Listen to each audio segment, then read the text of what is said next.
உன்னை சரியாக புரிந்து கொள்ளாதவர்களிடம் வார்த்தைகளால் விளக்கம் கொடுத்து வாதாடுவதை விட நீ மௌனமாக அவர்களை கடந்து செல்லலாம்.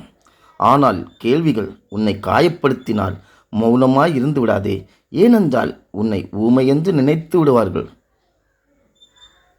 உன் புன்னகையில் இருக்கும் வலியையும் உன் கோபத்தில் இருக்கும் நியாயத்தையும் உணர்ந்து கொள்ளாதவரால் உன்னை புரிந்து கொள்ளவே முடியாது.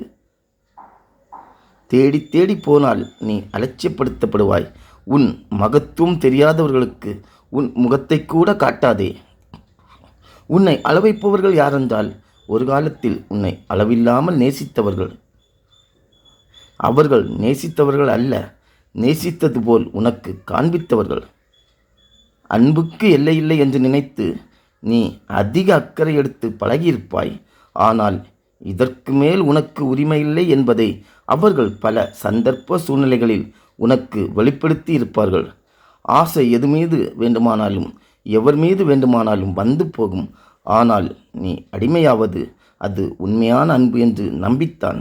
வெறுத்து விலகி சென்றவர்களை திரும்ப திரும்ப தேடி செல்பவர்கள் யாரும் பலவீனமானவர்கள் அல்ல.